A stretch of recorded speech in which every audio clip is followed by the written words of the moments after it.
Hi, everybody. Welcome to this. Welcome to this episode of Parent Coaches Unleashed. And we have some interesting topics to bring to your attention today. Usually, Carrie and I are on the same page with our parenting. I think, for the most part, our core values are the same, but we have some just different perspective. Parenting, yeah, philosophy differences. Yes. And, I think we have to also recognize, right? All of us are doing the best that we can as parents.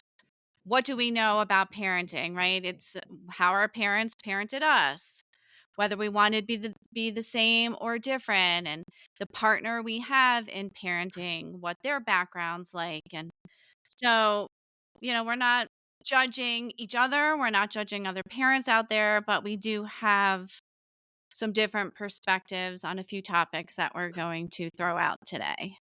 I I wanna just throw out there that I truly believe that parenting is always a work in progress, and it's okay to say, "Huh, that's interesting. I never thought of it that way. Maybe I'll try something different." Isn't that what we're always doing as humans, just trying to evolve and look at things from a different perspective and Yes. listen to other people's opinions Okay. and Well, maybe take so something away from there? you're just giving everybody a really the benefit of the doubt here, which we love Well, to do, but not all parents are do want to learn and grow. Some parents feel that they know what they're doing, they are confident in what they're doing, and they are the parent. They're just gonna do what they want and say and set the rules. hmm. Then there's others I feel that do want to constantly grow and learn and be better parents. I don't think that everybody does. Well, maybe you're right. I will agree to look at it from your perspective. But I would like to think that if our listeners are coming here to hear what we have to say about parenting, that maybe they're coming with an open mind to Yes, listen to what we might be bringing to the table and offer them a new perspective.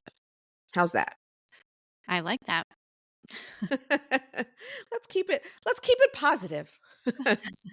All right, here we go. Give me the Oh, first okay. scenario or topic that Here's we something that can Carrie and I discuss. differ on, and it's curfew. I I have 3 kids. My oldest is just about 22, my middle guy is 20, and my youngest is 17. They don't have a curfew.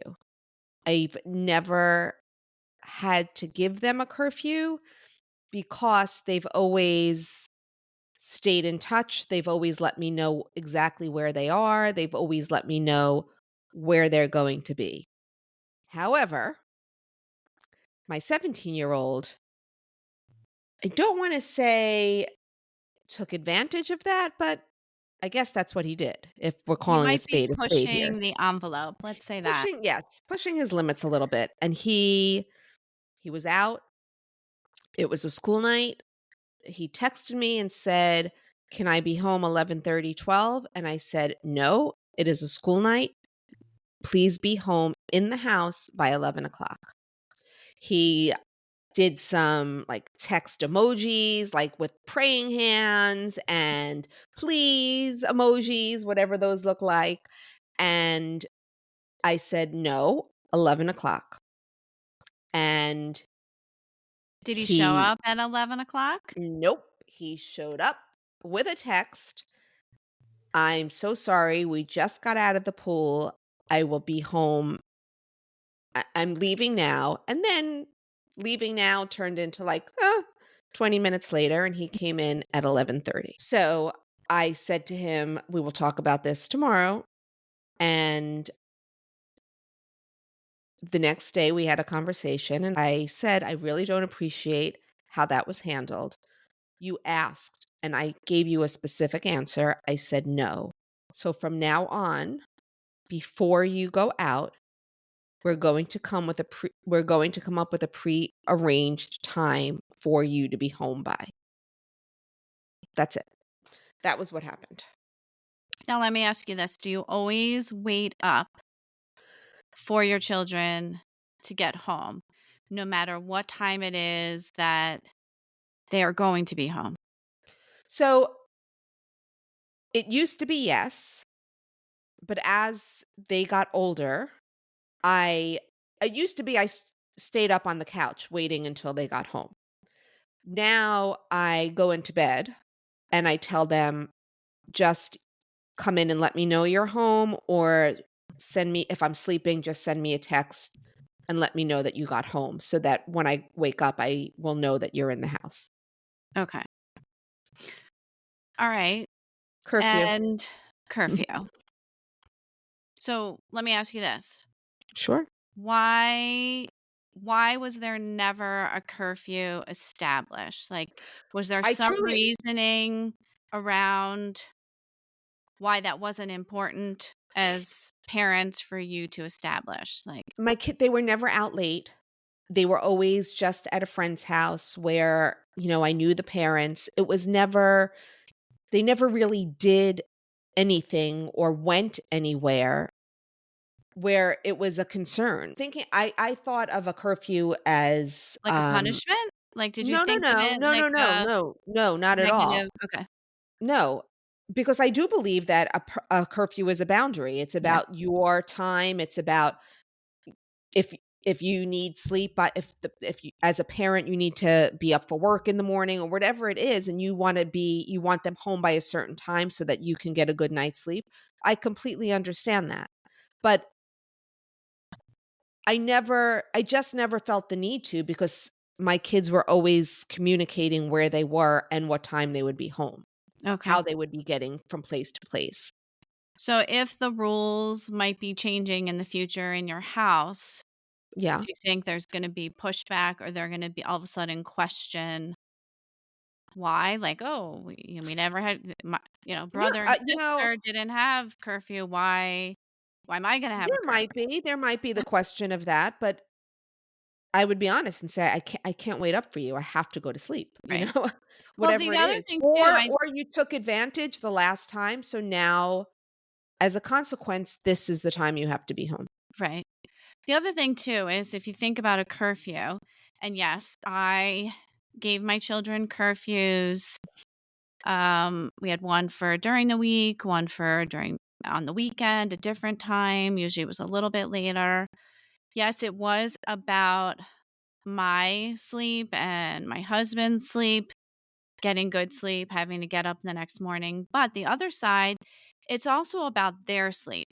And we all know that, like, sleep is just as important for growing children as exercise and The food that they eat, eating yeah. healthy Uh-huh. and things like that. And I think that's the part that, maybe we could share with them. Of course, they're not gonna understand it or be like, "Oh, yes, I need more sleep, so yeah, I'm gonna be home at "Sure, 10 mom, I o'clock wanna get every." my Right, full 8 hours." right.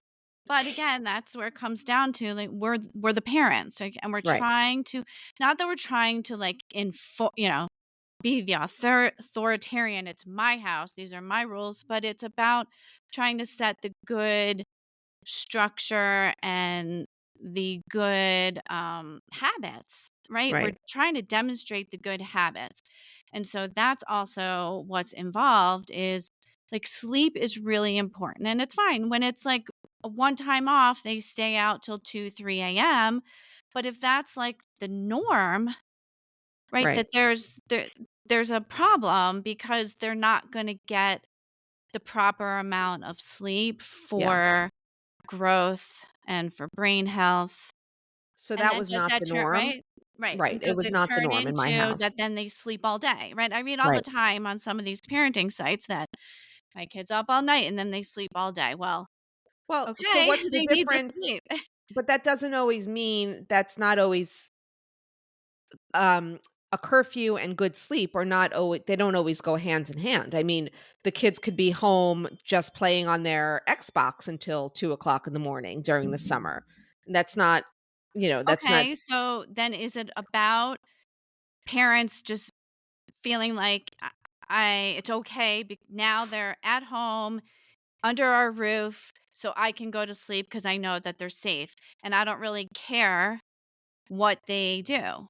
I don't really care what they do once they're in my house, right? Is that's what this is about? Is it about the control and that I got them home safely in our house and now who cares what they do? That it's a free for well, I all think those are here. 2 completely separate conversations. I think a curfew is what time do you need to be in this house by, and then a bedtime, but I at what age do you stop giving your kids a bedtime? I mean, I Correct, know that, correct. It's hard to I enforce it's a hard to bedtime. enforce. Yeah.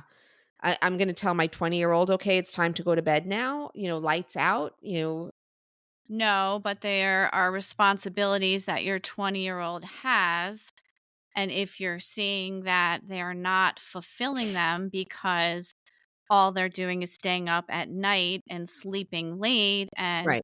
not working or not doing their schoolwork and, Yes. that's and again, it's That not would right, definitely be concerning, and that is right, definitely a time when I would revisit what our right. house And I rules think from a are. kid's perspective, they're like, I'm old enough. You don't have to tell me what to do. But it's really not from the parent's perspective about control, right? It is about trying to help them launch into independence, which involves being productive and And setting having healthy something habits. that you do during the day. And it's not, we're sleeping all Right, day because they were up all night. right. Right, and again, I see it all No, the I time. Parents don't know what to do when this cycle happens, right? right. I And I cannot think motivate my child. This is what they're doing. right. So, And I think at this time of year, summer coming and kids having more free time, I do think that it becomes more of an issue in certain houses, yeah. like how late the kids stay up. And so I think for our listeners out there, it's something. I don't think it's a bad idea to sit down with your teens and tell them what your expectations Mhm. are for them for the summer and like what your house rules are. I think it's okay. I think it's an important conversation to have. Yeah, even okay, Jimmy, let's use Jimmy, right? What is your expectation of this summer? Right? Let's talk to Right. your 16 or 17-year-old. What does summer look like for you? Hear maybe their perspective, what things they might want to accomplish, and then come Right. from the parents' perspective.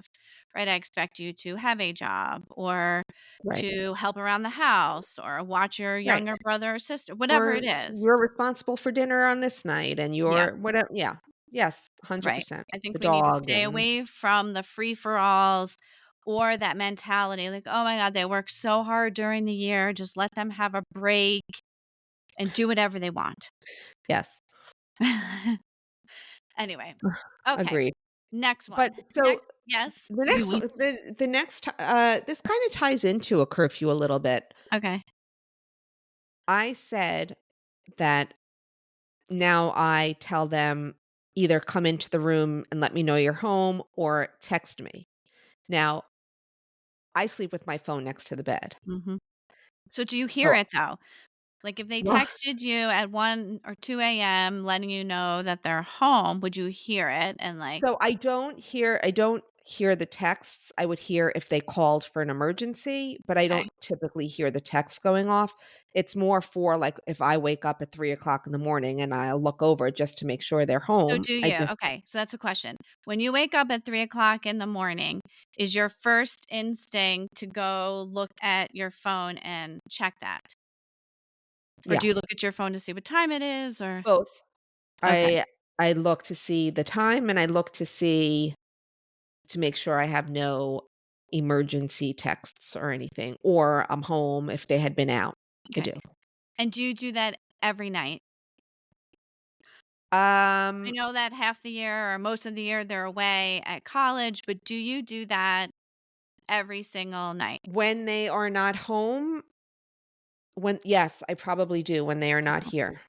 Okay, and I'm I if sure I'm you're being not honest, I alone, probably right, I'm do. sure Yeah. you're not Mhm. alone, I'm sure a lot of people, if their children are away at college or not living in the house anymore or traveling or whatever it is, check their phone, like, wake up in the middle of the night and go right to their phone. So, I understand that feeling. I unfortunately have been called many times in the middle of the night with a crisis from both my children and my parents. So I am not sitting on like some high horse, like, oh my God, I can't believe parents do that because I know at the core how that feels.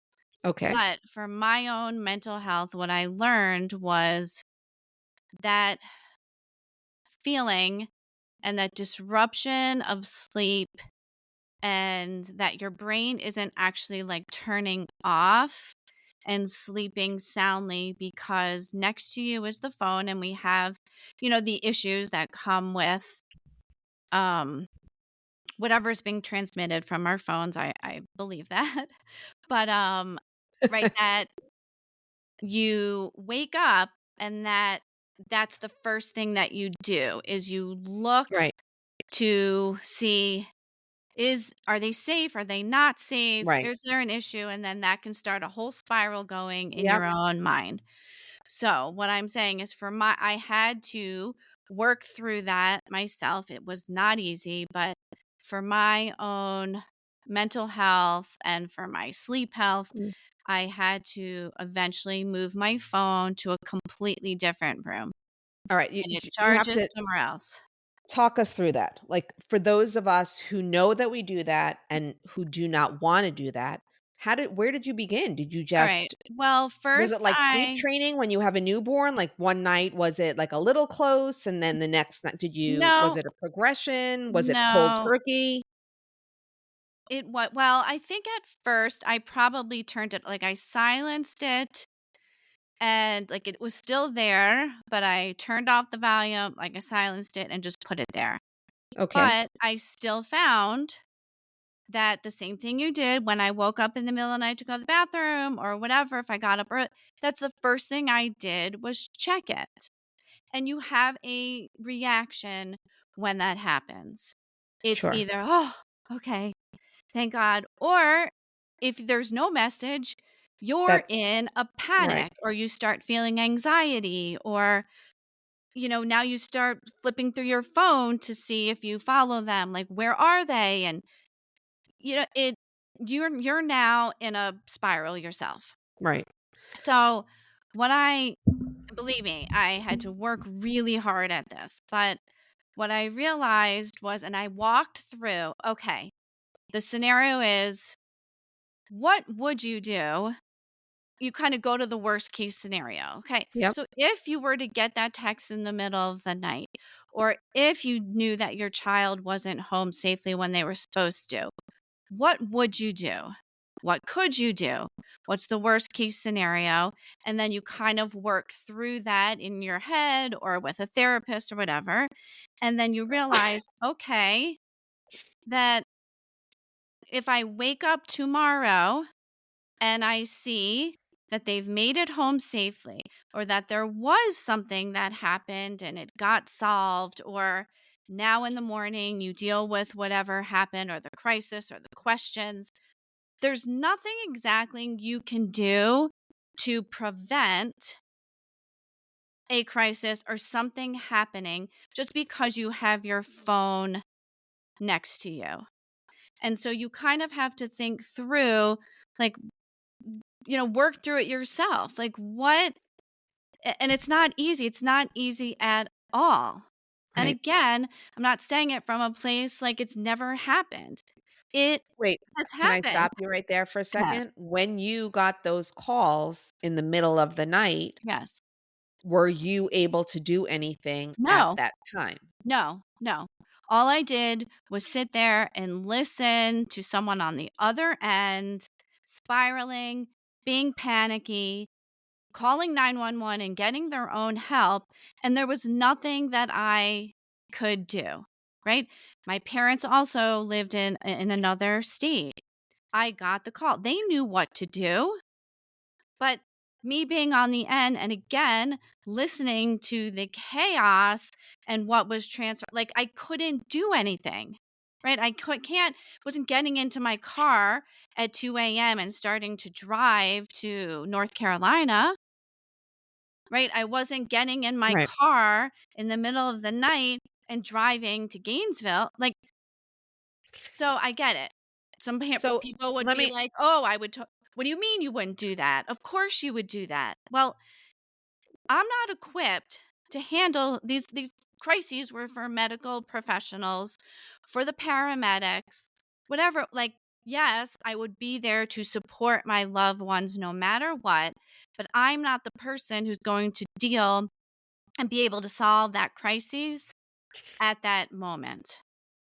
I Okay, will that's be fair. there when I can, but what But was here's one other happening was piece of yes, information I need from you. yes. How old were your kids when you moved your phone?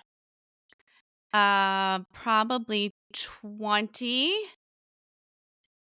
probably 18 and 20 they were. 18 and 20 or 19 and 21. Okay. So, it didn't happen when they were 16 and they still lived in my house. It happened a little bit later. So And college. obviously, They were college away. age, they were away, Okay. and my parents were in their, you know, And mid did you have late a 70s. landline at the time? No, no landline. Okay. Does anybody have a landline anymore? Some people might, but I don't Hmm. know anybody. I don't know anybody. But Okay. that's so, And I've how have even things changed for you since you've moved it?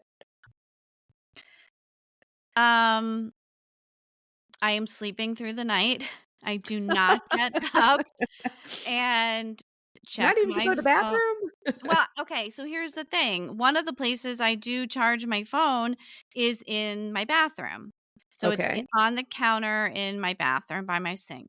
I walk by it. I go to the toilet. I do not stop at the counter and flip my phone Huh, over. It's that's there. It impressive. stays there. I do not look at it. Like, right? It was such a source of anxiety and panic, right? And maybe not everyone feels that. I understand that. I'd like to say that probably people that are sleeping with their phones right next to them have not yet, thankfully, had a middle of the night crisis. Right, And so it's a it's a okay, everything's good and everything's continuing to be good. And this is here for just safety. And I even had an old neighbor whose daughter was in her mid to late 20s living in New York City. And she still has her phone next to her because she has a daughter living in a city that's somewhere else where she lives. She lives in Florida, which I'm not going to question people, right? Everyone has this is for right, everyone to decide what works for them. But I would stop yourself and think like, well, why do you do it? Do you right. do it because it's giving you peace of mind? Or are you doing it because there's still some level of control, or are you still involved in your child's life as they're living somewhere else, right? Like if someone's not home or back at their dorm or their apartment, like do you start texting and saying, "Where are you? Where are you? Why aren't you So home?" that I've never done. I'm sitting here listening, and for me, that feels like I'm crossing a line because they're in college, and listen, my parents didn't know where I was when I was in college. Well, it's I a will just question say I that, think we all have to ask ourselves. Like, yeah, you definitely why gave are we me doing it? Is it something to for think about. ourselves, right? Is it for ourselves, or is it still because we are controlling or trying to control our teens and young adults' behaviors, decision making, and actions. That's all, right? Right. Yeah. Nope. Definitely something to think about. And for everyone listening, like, I'm not right and Jessica's wrong, or Jessica's not right and I'm wrong, right? This is just It's how we've it's just a matter of what works for decided you. to handle these scenarios in our families.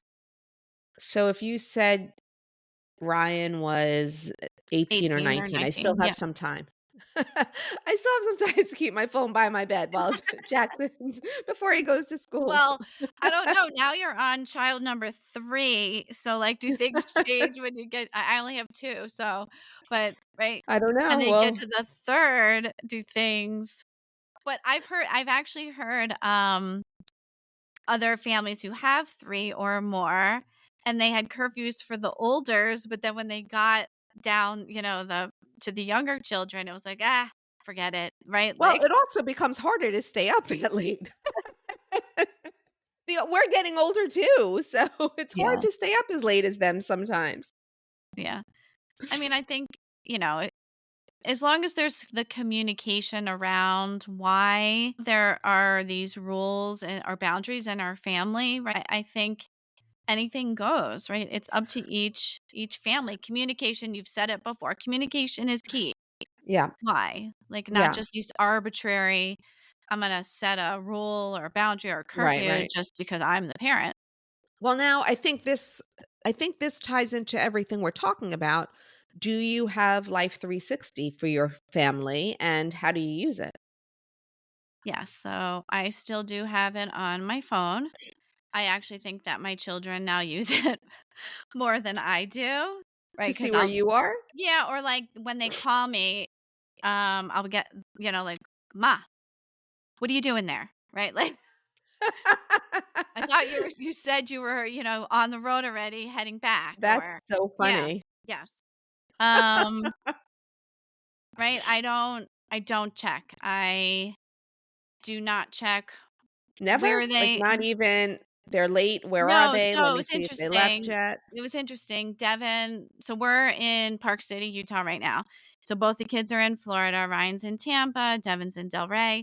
And Devin was driving last weekend from Delray to Tampa to visit Ryan for the weekend. And I did not check. I just said, "Hey, have a safe drive. You know, call me when you get there." Or he's like, "Oh, you know what? Call me, in the next 2 hours. Just keep me, occupied. Some I'll talk to you Right, for a few minutes." And that's what I did just to keep him company, but not checking in like, "Where where are are you? you? How many hours do you have left to Right. drive?" Do you You have know, notifications? Like, does it tell you nope, nope, Ryan or, Devin arrived at Ryan's house or nope. anything like that? No. Okay. Now, when I first had Life 360, which was, probably 2016 maybe is when we first got it, sometime around then. Okay. But I set the notifications like when they arrived home in our house when we were all living together in Parkland. I Okay. had the notifications. Yep. Once they left the house and went to college, I turned them off. Like I do not never had a notification for their dorm or their apartment or But you still anything, kept it. You were still but able, I if you needed still to. able if I wanted to look in the app Okay. to see where they were, I still had Okay. it. But Alright. it's funny, I will still go out with friends who have college age kids and even young adults who have graduated college, and their notifications are constantly going off on their phone. Hmm. Okay. And it's just interesting to me. And I'm not going to judge someone else's parenting. For me, just the notification, the sound constantly all day long Is would just irritating. create anxiety for like that Yeah. would just drive me crazy.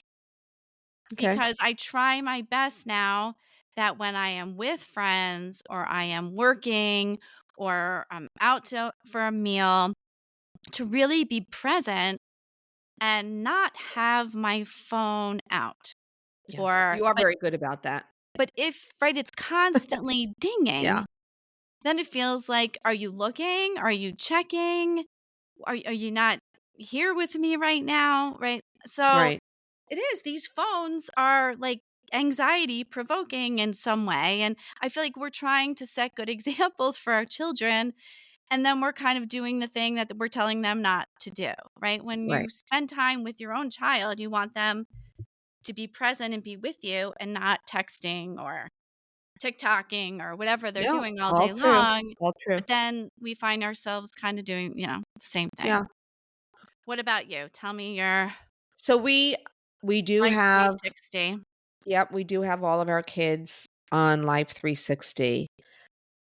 It's not I do have notifications for school and for wherever my older 2 are living, whether it's a dorm or off-campus housing. I do have those to ding when they get in.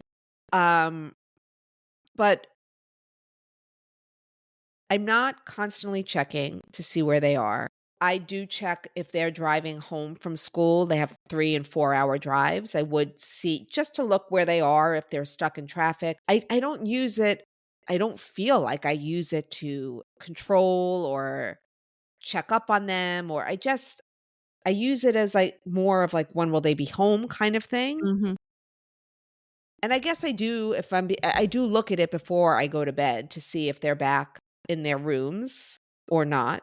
Sometimes. It's not a regular thing either, and I feel like it's more so at the beginning of the year, and as the year goes on, I check less and less. So, it's for your own peace of mind Probably, then yeah. as you end your day. Yep, and I Okay. never question them, "Oh, I saw you were here last night. Did you have fun?" It's never anything never do anything like that.